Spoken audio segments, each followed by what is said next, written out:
dusty, like my weed, musty. Pull off, huffy, got a body, buffy.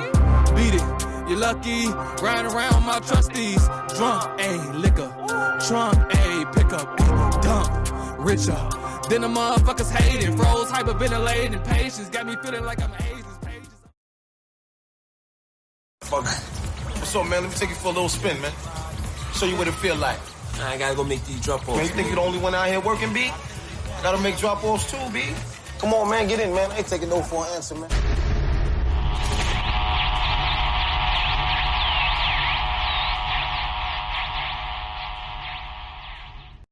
All right, man. Welcome to the 290 Moe podcast. Why don't you go ahead and tell the people who you got on the podcast, man? Yo, what's up, man? It's your boy Tree, man. Tree up on this joint, man. I know what's going on. How you feeling, man? Feeling blessed, brother. Feeling great. Yes, sir. Yes, sir. So one of the things I like to do on my podcast, you know what I'm saying, is provide a platform for everybody, especially my people, you know what I'm saying? So that's one of the things I like to do. Anybody with a story, anybody, yeah. No, finish. You can finish, bro. I was saying anybody with a story, anybody that's doing anything that's other than nothing, you know what I'm saying? I want to know about it. So that's why when you emailed me, I was intrigued from the first message. So if you could, I'll just let you take it from here. Yeah, my name is Tree.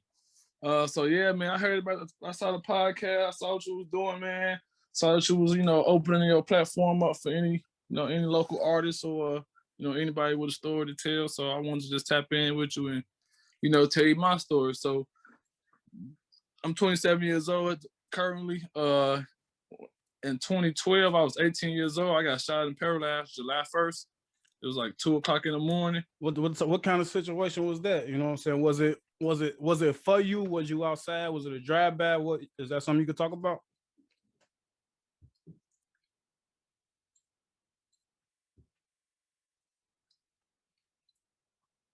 You got you.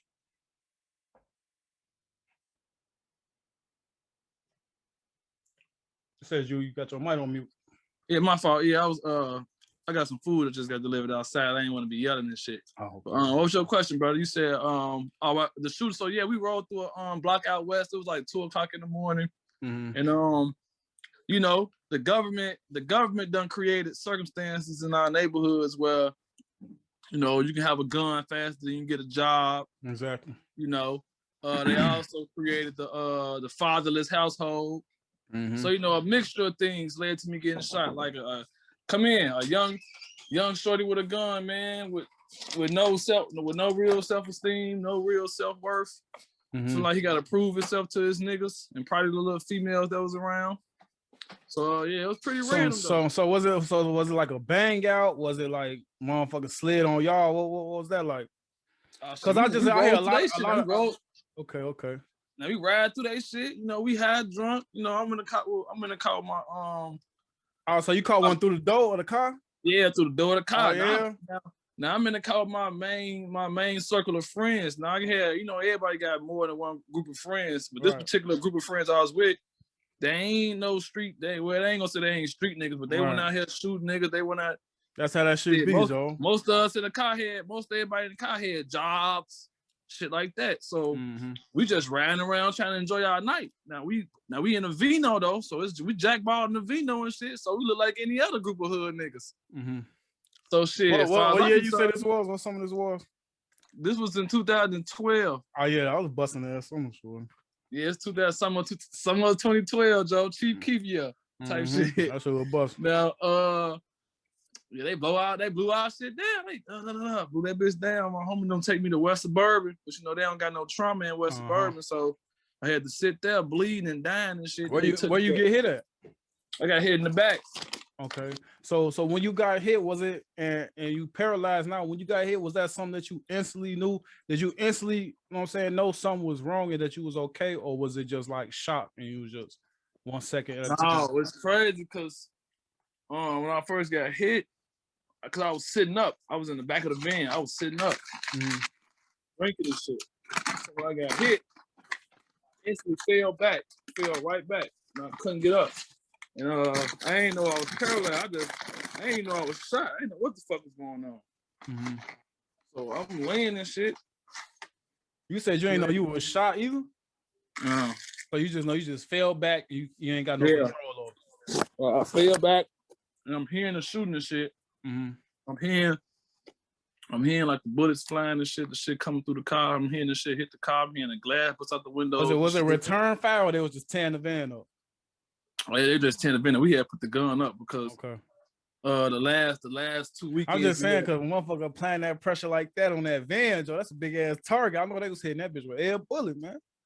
Yeah, but it's like this was our first time getting shot at and shit, but we had got pulled over like 3 nights in a row with guns in the car, so we was a little worried and shit.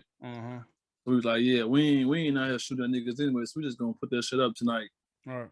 So we ain't gotta worry about that shit. Shit, that's night we got our ass caught lacking. Okay. So how long after that, you know what I'm saying, you in the hospital now, how long after that did the doctors come in the room and they was like, man, we don't know, and they gave you the diagnosis? And tell me about your mental, how you took that. Shit, I had the diagnosis before I even got to the hospital. Yeah. Well, as we was driving and shit, my feet started tingling and shit, like going to sleep and shit. Mm-hmm. And like that shit started like rising up my legs and shit. So when I first got here, I was like rubbing my knee. Like 5 minutes later, I can't feel my knee. Now I'm rubbing my thigh. I can feel my thigh. By the time we get to the hospital, I can't feel my thighs either. So I'm already knowing, like, damn. So we get to the hospital, my brother like, get up. I'm like, bro, I can't get up, bro. He started crying and shit. He's like, what? I'm like, I can't get up, shorty. I can't walk. But they left me out the van. I go in the hospital shit. I can't feel my legs and shit. So when you said you instantly knew, you know what I'm saying, that you was paralyzed. So through all this, man, like you explaining them, as you explain it, you sound calm as hell, but all this time, did you ever, because, you know what I'm saying, I've been in a situation when I was around a couple times, and I seen, you know what I'm saying, people panicking, like, man, I don't know if I'm going to make it. Was there any chance like that? We was like, man, I got a call, woo out the bob. I don't know if I got, you know what I'm saying, I don't think it's getting dark. Was you ever in fear of actually losing your life, or was you just like, man, I lost my legs? Oh, yeah. Hell yeah, I was in fear of losing my my heart was like beating like slow as hell. Mm-hmm. Like it was almost stopping or some shit. Like that shit was weird as hell. Mm-hmm. So I was beating on my chest hard as hell. I don't know why I thought to do that, or I don't know if I thought that was gonna help, but I was just beating on my chest like so my motherfucking heart won't stop beating or some shit. All right. Yeah. All I was thinking was, damn, I'm only 18. I ain't even do shit. I ain't even seen shit. Right. Like that look, whatever that feeling was, he warms up on me. Whatever that feeling was, like I don't know how to explain this shit, bro. I can't even explain it, but it was like a feeling like shit, I was finna die. Yeah. That shit just stopped after a while. It just stopped. Is it a life flash before your eyes type of thing, or is it I still got this to do, that type thing? I got unfinished business to do. It was more like for me personally, because I know it's probably different for everybody, right. Or different individuals. Mm-hmm. For me, it was more like a time stop type shit. Like time was moving real slow for me. But for my homie them, like from the time when I said I'm hit to the time when my homies like heard me say I'm hit, they said like soon as they started shooting, I said I'm hit. But for me, it was like 20 minutes went by or some shit. And I was like going through shit in the back seat by my damn self, like hearing shit, seeing shit. It's getting dark. It's like I'm blacking out. It was just some weird ass shit going on, bro. Right. That's what I'm saying. Ain't like, even though I couldn't feel my leg when I got to the hospital, that shit ain't registered. It ain't really hit me until like a month later when I was in rehab. Mm-hmm. Like when I had a breakdown and shit. Like I ain't cry during I ain't cry when I got shot. I ain't cry when I was in the hospital. None of that shit. But as soon as I got to like physical therapy, rehab, and I had to learn how to be in the wheelchair, it fucked me up. Okay, so do you know specifically like where was you shot, like in the spine? Did it detach a vertebrae or something like that? The bullet is still lodged in my spine right now. Okay, and is that for, you know what I'm saying, life or death reasons, or just there's no reason to they touch said it was like Yeah, the surgeons at the time I was dealing with, they was too skeptical about going in there to get it. Mm-hmm. So I'm actually in the process of getting ready for this surgery though to get it taken out. Okay, Yeah. and is that something that also that can change your paralyze the status of that, or is it just to get the bullet out? Yeah, it's a very high possibility that I begin to recover faster and potentially walk again with this bullet removed. That's why I It's said that's something. Right. They told me the risk before. They told me the risk first, and once they told me the risk, I was always too skeptical to do it all these years. But now I'm finding out that if I keep this bullet in me, like it could poison me type shit. Mm-hmm. Exactly. That's what I said. I wanted to walk into that question too, because I got a friend, so I was basically one of your homies in the same exact situation, but we weren't in the car. We was outside on the block, and it was a big brawl. He got shot in the back. When stuff like that happen, no, it's fast to us, but to them, to him it's real slow. He been in the wheelchair, but he slowly, get his strength, slowly and slowly. So I definitely hope you get everything go well with that. So appreciate you, brother. So now let's talk about a little bit about the rehab. I don't know if you know, but it's Mental Health Awareness Month. So when you talk about that first breakdown, took that from him. Was it a specific instance that made you have this first breakdown? Like you was tired of the rehab, tired of you need to smoke a wood. What was it that made you have this first breakdown? And how did you, stay positive to the way you is right now? It took a lot, brother. Well, I mean, what made me have the first breakdown? I don't know. I was just so it was the normal. You said rehab. That's a minute after the shooting, right? Yeah, that's like a month later. Right. So I'm in rehab or whatever. And I was brushing my teeth. I go to brush my teeth and shit. Cause they had it was the normal routine. The therapist, the nurse come in, wake me up, give me what I need to bathe and shit. Help me into the bathroom so I can take a shower and shit. After I take my shower, come out, I get dressed and shit. Now I was already dressing myself when I left the hospital. You feel me? Like I was moving quick. Like how long was you in the hospital? I was in the hospital like I was in the hospital for like 3 weeks, 3-4 weeks. Like 3-4 weeks.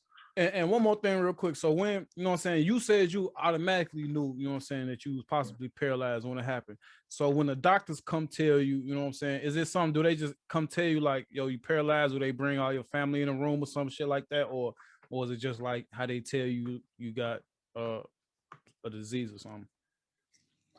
I mean, well, they necessarily had to tell me because when I was in West Suburban, I couldn't feel my legs and all my family was in there.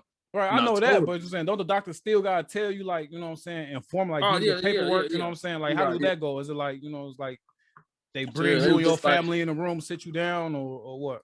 Yeah, they came in the room, my hospital room. After I did my CAT scan, I came in with my family, was like, you're paralyzed, the bullet's lost in your spine. In the position how it's in your spine, it'll be very risky if we try to get it out now. We could potentially wait a while to see if it possibly moves or something, things of that nature. And then they just told me like, it's a 50-50 chance. I might walk again, I might not. So they never told me that, like, the doctors never told me that you will never walk again. They ain't never tell me that. Okay. They just said it's a 50-50 chance. And it all depends on how I heal. Right. So with that being said, man, we're gonna talk a little bit about the music. So where it was the breakdown, brother. I ain't really going to the breakdown. Oh, my fault. Do your thing. So yeah, I go to brush my teeth or whatever. And then I don't know, like looking in the mirror at this was in rehab or before on your way to rehab? My bad. This is in rehab. Okay. So rehab, what part of rehab was brushing your teeth, learning how to do that shit? No, it was just I brushed my teeth before I went downstairs to start my therapy. Okay. To start my therapy for the day. So I did my little shower shit. I go back in the bathroom and brush my teeth before I leave and go downstairs. I'm just looking at myself like sitting down like that shit. I don't know, something just hit me, bro. Like, damn, I'm in a wheelchair. What the fuck? It's like, damn, I just started crying and screaming and shit. Oh, mad as hell. Yeah. So what type of feelings, you know what I'm saying, does that comes with that? Is it ever, you know what I'm saying?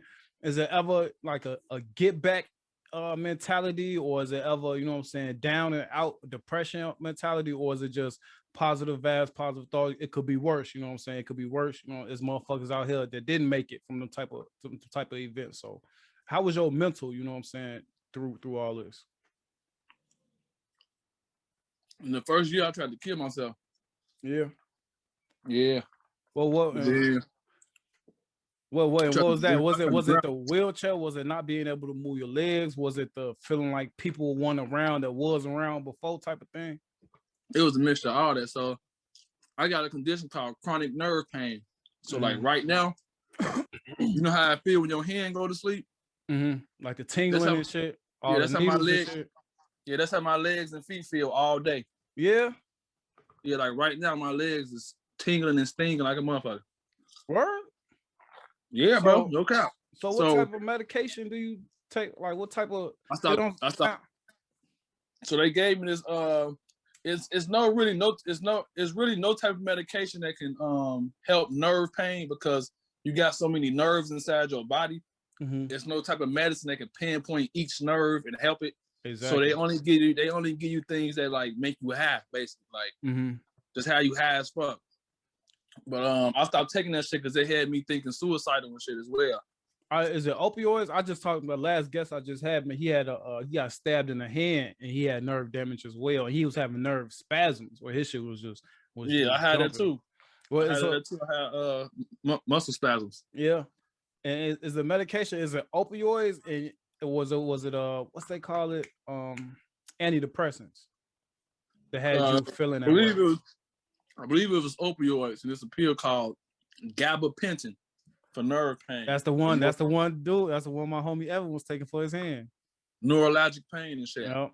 I don't know if it was that or if it was the muscle relaxers. I don't know, or if it was both of those mixed, but I definitely was having thoughts of suicide taking that shit. And that mixed, like all those pills mixed with weed. I was smoking weed a lot. It just had me too out of it. So I'm like, nah, I'm just gonna stick to weed. Fuck these pain pills. And then I eventually got used to the pain, basically. But yeah, the pain, friends acting phony on me. My girlfriend left me at the time. My family was acting weird. All that shit combined, I ain't want to live, bro. So like, fuck this shit. And what changed? I ground myself. What how is that? My bad. How do you do that? What you like, roll in the tub or what? And if that's something you want to talk about, and what got you up out that situation? My brother, my cousin was helping me in the tub, and when he helped me in the tub, I felt like less of a man and shit. I just like felt like beneath and just. Right. So as I'm running my bath water, I'm just like, shit. When this shit get high, I'm just gonna drown. Shit. Fuck this shit. Fuck living. So the water filling up and shit, I'll go under the water. I'm laying there under the water. And then something just hit me like, why the fuck I want to die? Like, what the fuck? So I'm like, yeah, fuck that. But then my slow ass, I'm paralyzed, so I can't just automatically just lift up from under the water. So I'm struggling and shit. Then that drown for real. So I finally, God or whoever gave me the strength to get the fuck from out of that water. Come from up under the water, I get to crying and shit. And shit, I moved forward with my life. But yeah, after that, that's when I wanted that revenge, that lick back shit. Like before that, before trying to kill myself, I knew who it was, but I ain't know the exact person, but I knew the block, the niggas, the little gang or whatever. So my homies them trying to slide, I told their ass, no, I leave that shit alone, bro. Cause they gonna know it was us, and it's just gonna be a whole war. I don't need nobody dead behind me, so leave that shit alone. But as I tried to kill myself, I was like, fuck that, niggas gotta die. Niggas gotta die, grandma's gotta die, everybody gotta die. But I wasn't trying to involve motherfuckers in that shit, really. I was trying to do that shit myself. But you know, about me being in a wheelchair,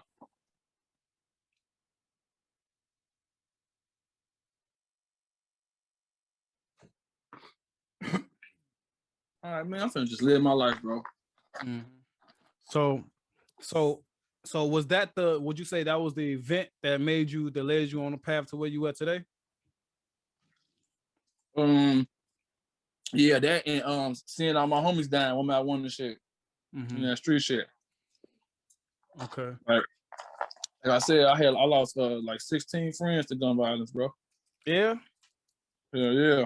That's crazy. I was just talking to somebody. He said he lost 10, and I thought that was crazy. So you said you lost 16. So with you having your own situation, you being paralyzed, being in a wheelchair, being shot at is an experience in it as itself, even if you wasn't hit. You know what I'm saying? So, and then losing 16 friends. You know what I'm saying? Attempted suicide. You know what I'm saying? All this. What? How did you find the time to step into the music? How do you put all that into music? I was always rapping my whole life since I was like 7, and but I never really like wrote music or I never really recorded it. I was just good at freestyling and like battling motherfuckers and shit like that. So once I got in the wheelchair,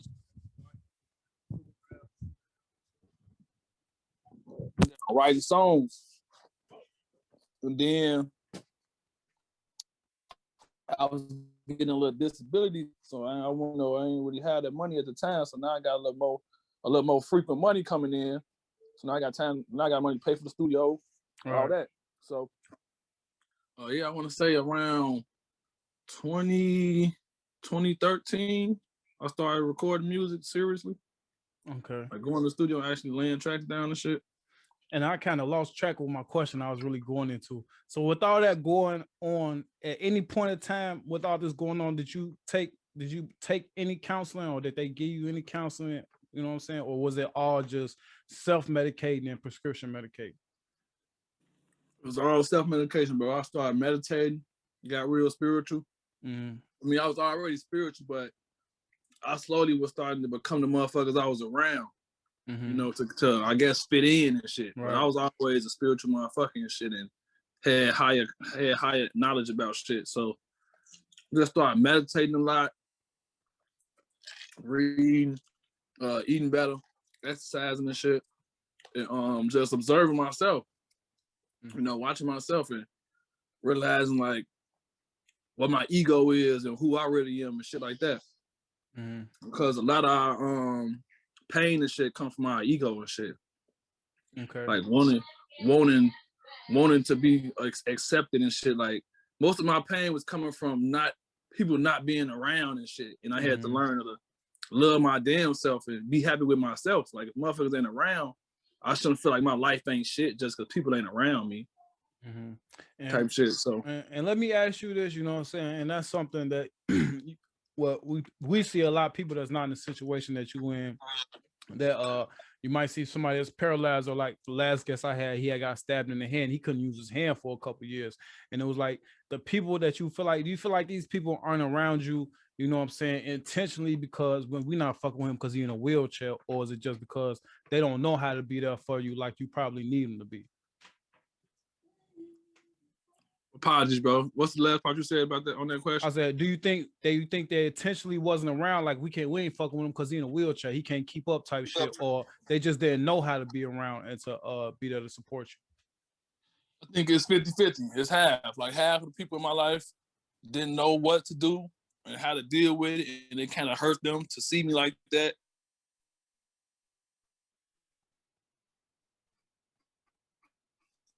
And the other just counted me out with, bro. Mm-hmm. You know, so where he can't really do shit. He can't get on he can't get down. He can't bucket these females with us. He gonna scare the females off, whatever. I don't know what was the name of, but the ones I have had some friends like open up and tell me that it was just hard for them to, you know, I can do nothing but accept that and respect that. It's just from my perspective though. You think it's hard for you? How the fuck you think it is for me? Exactly. I'm the one gotta actually go through it. You just witnessing me go through the shit. But I ain't really hold it against nobody. I mean, it is what it is, yo. So but yeah, some people can't handle this shit. Did it show you like the people that you had to cut off permanently? Like, oh yeah, you know what I'm saying? Did it show you that as well? Oh yeah, definitely. It was motherfuckers who was just flat out like supposed to be day ones, just flat out not fucking with me and like to my face not fucking with me. Like, oh, you gotta, man, anybody got time to be taking this wheelchair apart and shit, like just all type of weird ass shit. So Yeah. that showed me like who the fuck really was for real in my life, who wasn't for damn show, for sure. All right. So with all that being said, man, when you doing music, when you writing your music, who was your music for? It's for everybody, but it's more so for the young kid in the street that think he gotta be in the street, that think he gotta go kill his ops, that think he gotta go do all this other shit, but he really don't. It's just a choice he making. You don't gotta do shit that you doing. Nobody. Mm-hmm. So I'm making the so I don't really rap about like shooting niggas, killing niggas. The niggas that shot me were my ops. I ain't had no ops. Niggas that shot me didn't like niggas that I knew, and niggas that I be around. But I don't even think they ain't even know that until after they shot me. Right. At the moment of me getting shot, they were just shooting a random van that was sliding through their block. Too wild. But then they found out that a nigga in that van fuck with our ops, fuck them then type shit, you know. But yeah, so I make music for like, so basically I said that to say I ain't really, you know, I ain't rap about shooting ops and smoking dead niggas, and because I ain't got no ops and shit. So I just rap more so about shit I seen, shit I did. I mean, I was in the streets, I did shit, but I ain't necessarily, everything I ever did was out of protection of myself. You feel me? I ain't never shoot at a motherfucker just cause, or I ain't never shoot at a motherfucker cause they shot my homie and shit like that. Right. So with that being said, did you start recording after your incident, or would you always record and you just take it more seriously after? No, I took it serious once I got shot. I wasn't even recording nothing before I got shot. I mean, I recorded a few songs before I got shot, but I wasn't like super serious with it now.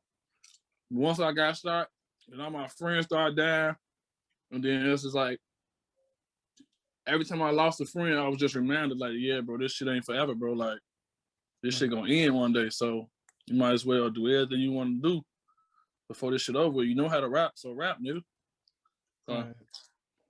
So now that you rapping, you know what I'm saying, you done been through what you've been through.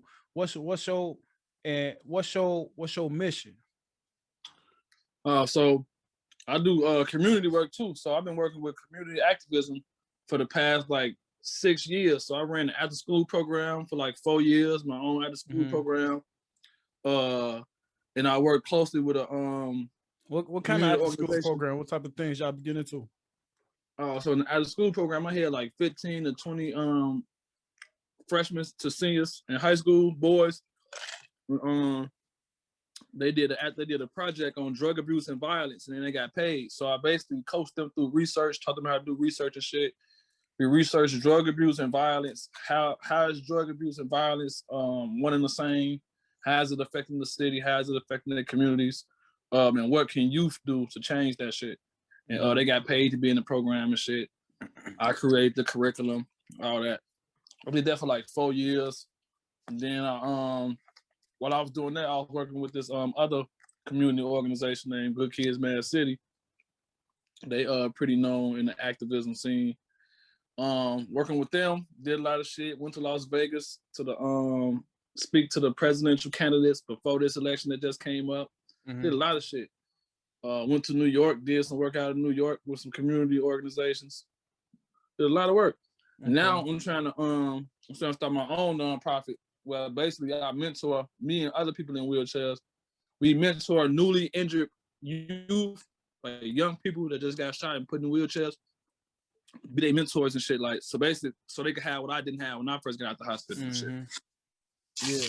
And then that's definitely dope, you know what I'm saying? Because it's just that's like the main thing that I think a lot of that the city need, especially with the young black men, is we don't have other black men, you know what I'm saying, to look up to. Like when I always explain people like my situation, my mother loved me to death. She did everything she could, but I fell in love with the streets, and I didn't have a man, you know what I'm saying, that was going to be at home waiting to beat my ass for fucking up all day, you know what I'm saying? So it not even just beat my ass, but to just tell me the right way to go type shit, you know what I'm saying? So that's definitely dope what you're doing, man. So what you doing that is it anything, you know what I'm saying, that any times that you be like, well, let me ask you this first of all.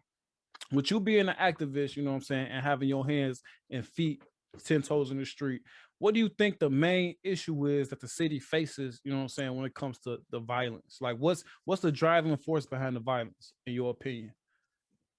In my opinion, is lack of resources and egos. So these young people barely got anything, really. You know, they probably got backgrounds and shit, so it's a little harder for them to get a job. It ain't impossible, but it's harder. It's harder for them to get a job. So the quickest thing to do is go sell some drugs. But while you're trying to sell drugs, you got to worry about niggas robbing you, shooting at you. Y'all into it now, all type of shit. So motherfuckers' egos. Like I can't let go of the fact that you shot my homie. We ain't letting go on the fact that y'all shot this person. We ain't letting go on the fact that y'all shot at us. Like people ain't letting shit go. They pride their egos too hurt. So they like shit. Fuck it, everybody's just gonna die. Right. Okay. So really, that's really boiled down to it. To put the simplest way I see it is that it's just people egos, bro. Because at the end of the day, that's all that's being affected. When niggas come through your block and shoot at y'all, your ego hurt. I'm motherfuckers tried to kill me. Motherfuckers tried to kill my homie. So it's like you can either choose to like that fight or flight shit. Now your adrenaline rush. It's either fight or flight. You either gonna step back, you either gonna go try to get your lick back, or you gonna let it go. But motherfuckers' egos for like, oh, if I let this go, I'm tucking my tail. I'm a bitch. So hell no. So I'm finna go slide back. And then all they do is continue a cycle of shooting and shit. Don't nobody want to be a bigger person and say, I forgive y'all, bro, let it go. I forgave the nigga that shot me, and I got called a bitch for it, all type of shit, but I don't get no fuck. And that's a lot of stuff that you're talking about. It's a lot of stuff I just had talked about in my last podcast with one of the guys. So with that being said, how much of the driving force do you think is systemic, just as far as, you know what I'm saying, 12 not really policing, just as far as you being able to get access to a firearm and an 8-ball faster than you was to get access to a job? You know what I'm saying? How much do you think is of that do you think is systemic? I feel like that shit is 100% systematically put in place for shit for sure. The reason why it's the ghetto was created. Shit, the project was a project for real. That shit they ain't just saying shit. Chicago segregated as hell.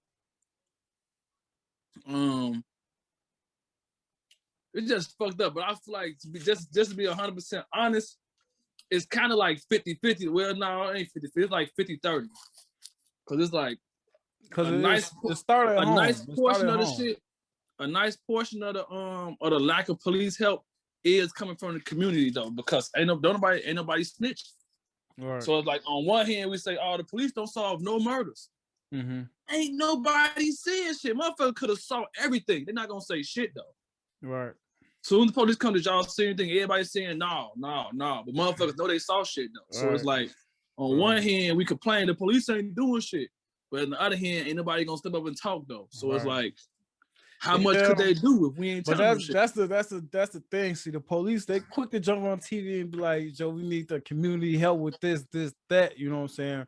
But when Auntie go to 12 with this information, you know what I'm saying, they just send Auntie back home with $50, you know what I'm saying? But it's killers. The same people she just told on, they still on the streets. You know what I'm saying? So a lot of times I don't think it's necessary like motherfuckers don't, because a lot of people want to tell, you know what I'm saying? Because there's good people living on these city blocks, you know what I'm saying? Like our aunties, all these good people, you know what I'm saying? But it's how far is 12 gonna protect us? If I turn dude in, is his people gonna come get me before 12 or what? You know, I think it's more of that, you know what I'm saying? But I definitely hear what you're saying at the same time. I know that's definitely so. That's what I'm saying. Like I'm not saying that when people do snitch, the police do something. All I'm saying is, me personally, I don't think I could measure if the police really helping or not. If all I see is motherfuckers not telling. Ain't no community relations between the people and the police, Joe. Exactly, that's what we need. So if we gonna hide their ass, but really, shit, we should be able to police our damn self. Exactly, like the gang's supposed to be. Exactly. The Panthers, You know? all that. So with that being said, tell me more exactly about your foundation, what you plan to do, and what's your, you know what I'm saying, the overall mission with that.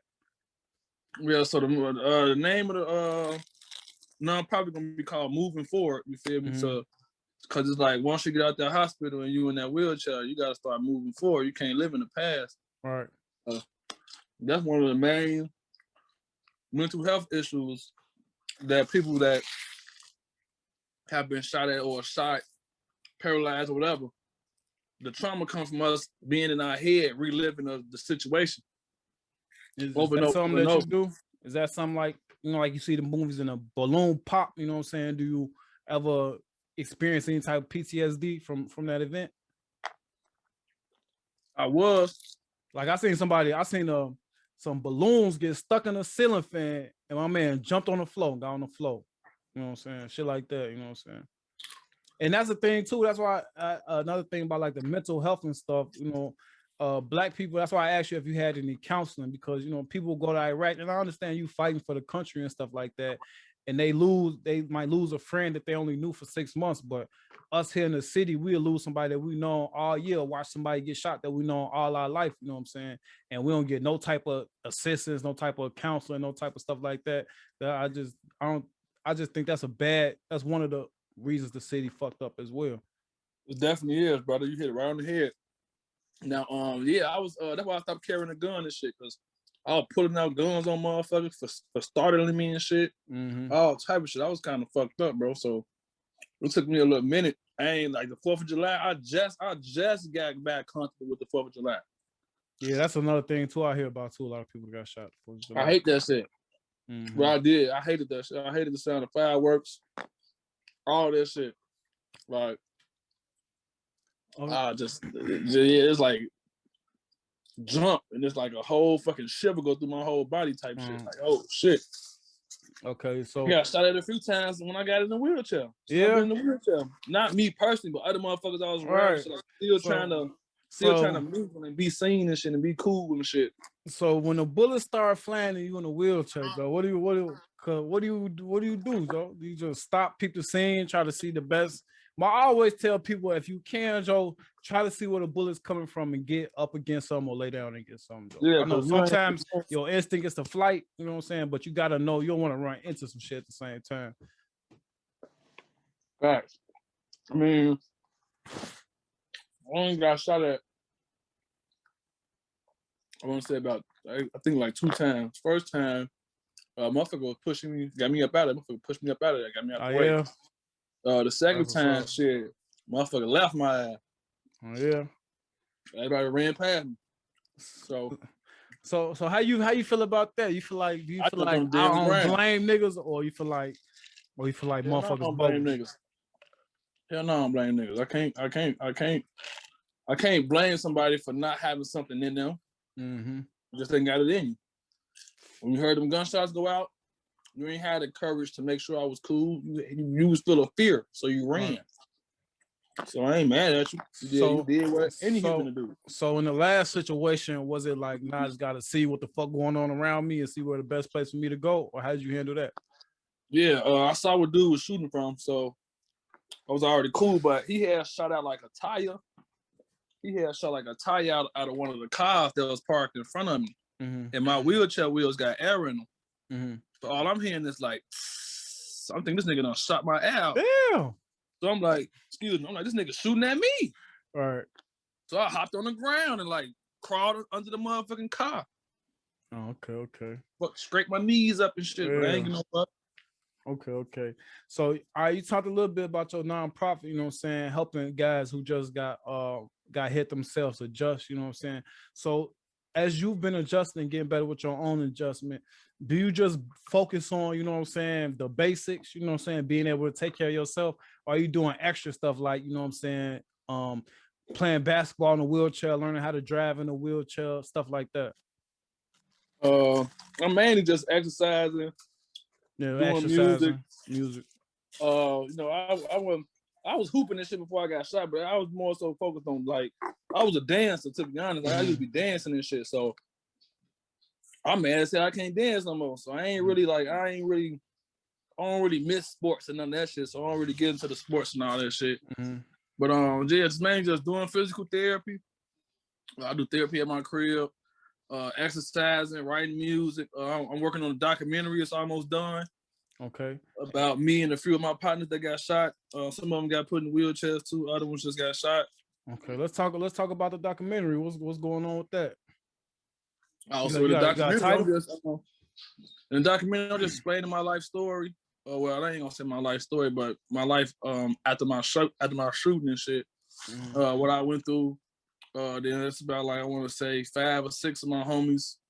2 of my homies in wheelchairs. They in it. They telling their story, how they got shot, what happened to them, where they was at, shit like that. My little cousin that just recently got shot up in October, got shot like 7 times, got hit in the eye, he lost his eye, all type of shit. He telling his story. It's just basically us telling our stories and talking about how we live with PTSD after that shit and what PTSD is, and you know, kind of like what our conversation done went into, like mental health and shit. Right, definitely keep that bitch gonna go up, Joe. I'm sure. Yeah, it should be dropping like middle of June. I'm gonna drop it on YouTube and try to get that motherfucker on like Amazon or something. I just gotta find out, you know, how I gotta go through doing that shit. Okay. So with all this stuff you got going on, man, what's your main focus? What do you say your number one thing is? Are you a community activist, number one? Are you an artist, number one? Father? What, you know what I'm saying? What is your number one thing? Oh man. Shit, I'm gonna say both shit. I'm an artivist. Shit.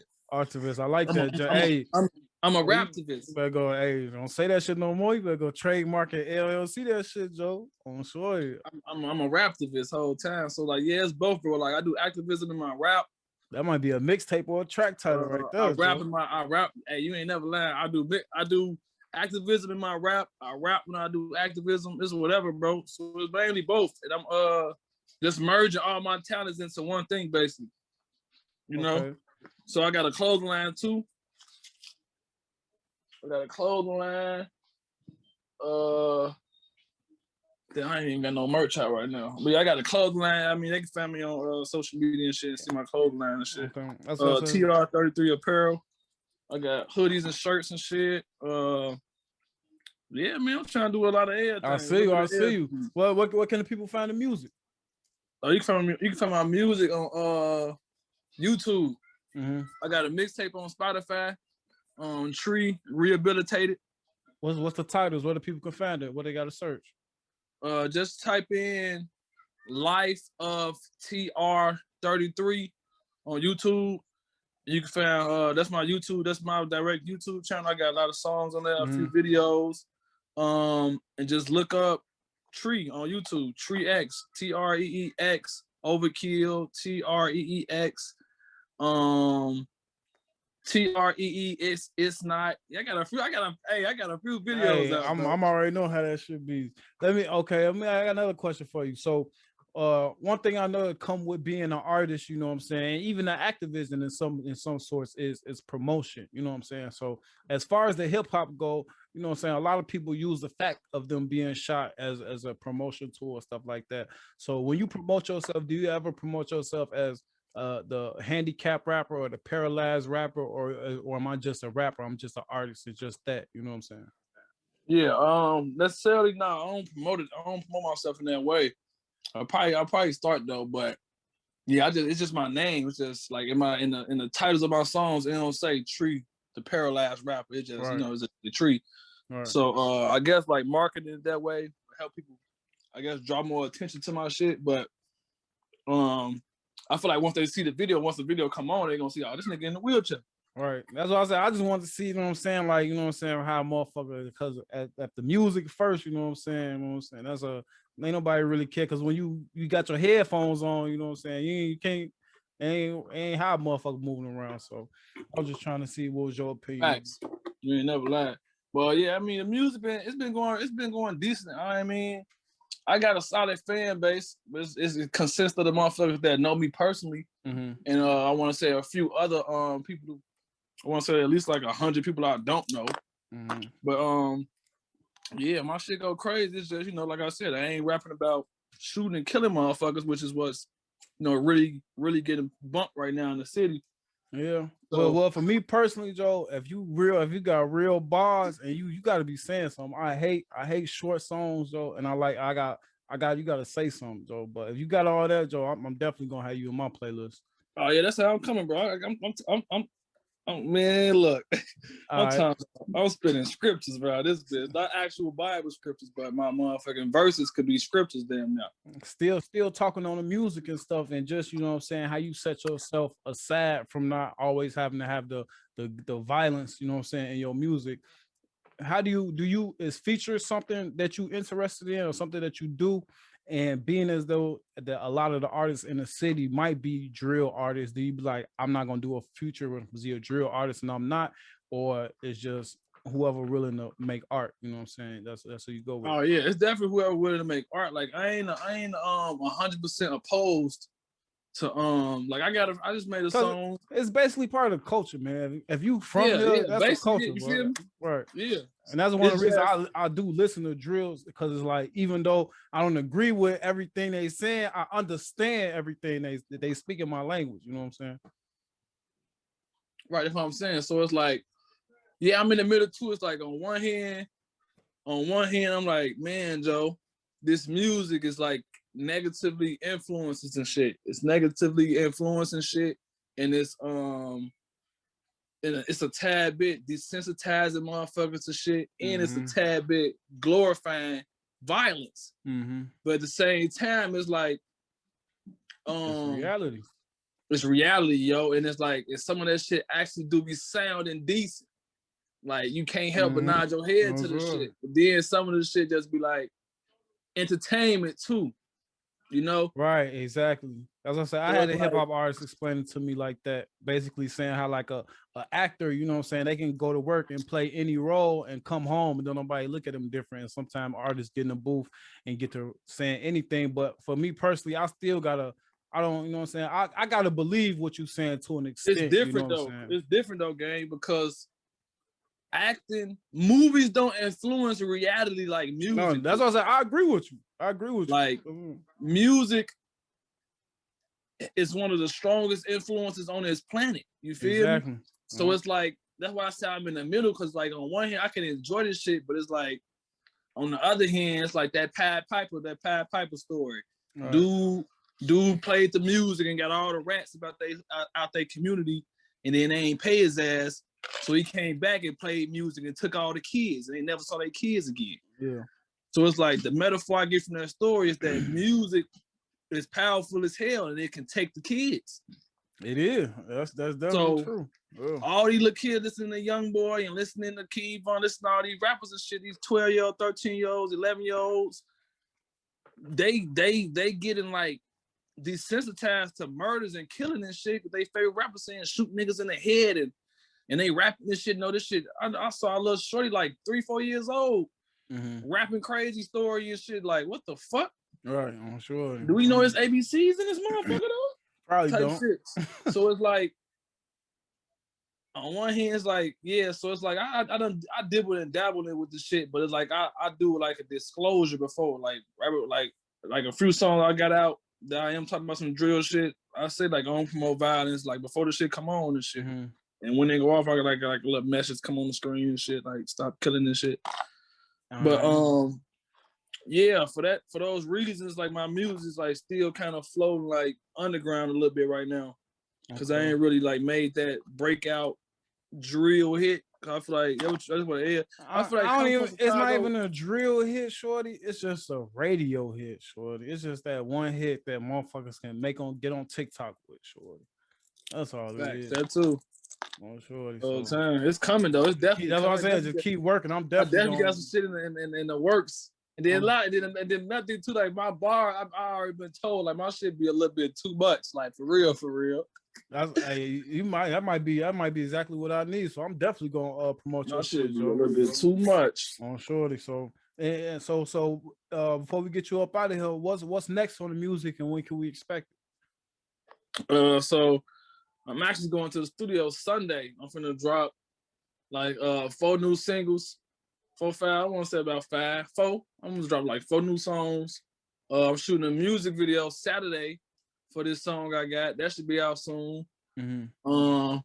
But yeah, then before the summer, I'm finna drop 2 tapes. Before the summer, I'm dropping 2 mixtapes and a bunch of videos. I got a lot of unreleased music. I'm finna just drop all the videos for a lot of these unreleased songs. And then in the midst of me dropping them videos, I'm finna be working on 2 mixtapes.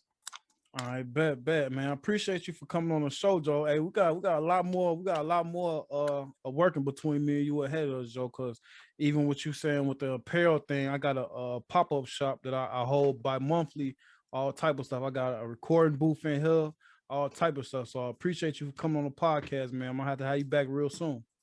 Oh, hell yeah, brother. Let's tap in, get locked in and shit. Make this shit happen, bro. Definitely. Make sure you send me all your links and shit too, bro. I appreciate what you're doing too, brother, for sure. Oh yeah, you need shit like bro. this, bro. That's what I said. That's what I said. Like I know, motherfucker. Too many of my people that I know that's talented in everything from clothes, rap to all type of shit, shorty. But they don't get no type of, you know what I'm saying? Ain't nowhere you can go find these people. You know what I'm saying? So that's just me wanting to do my part, Joe.